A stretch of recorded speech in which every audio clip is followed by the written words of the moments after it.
بسم اللہ الرحمن الرحیم۔ حضرت جابر بن عبداللہ رضی اللہ عنہ کہتے ہیں کہ رسول کریم صلی اللہ علیہ وآلہ وسلم نے فرمایا، رزق کے بارے میں کبھی بھی یہ خیال مت کرو کہ وہ دیر سے پہنچا، کیونکہ کوئی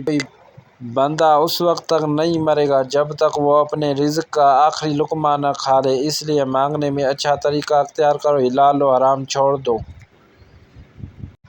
حضرت ابو ہریرہ رضی اللہ عنہ سے مروی ہے کہ کسی آدمی کے دل میں ایمان اور کفر جمع نہیں ہو سکتے، اور نہ ہی جھوٹ اور سچائی اکٹھے ہو سکتے ہیں،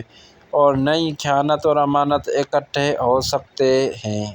حضرت انس بن مالک رضی اللہ عنہ سے مروی ہے کہ رسول کریم صلی اللہ علیہ وآلہ وسلم ایک نوجوان کے پاس آئے، وہ موت کی کشمکش میں تھا۔ آپ صلی اللہ علیہ وسلم نے فرمایا، تم اپنے آپ کو کیا محسوس کر رہے ہو؟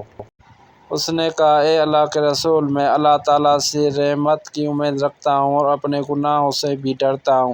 رسول کریم صلی اللہ علیہ وسلم نے فرمایا، اسی وقت میں یعنی موت کے وقت میں کسی بندے کے دل میں جب خوف اور امید جمع ہو جائے تو اللہ تعالیٰ اسے وہ چیز دے دیتا ہے جس کی امید وہ رکھتا ہے، اور اس چیز سے بے خوف کر دیتا ہے جس سے وہ ڈرتا ہے۔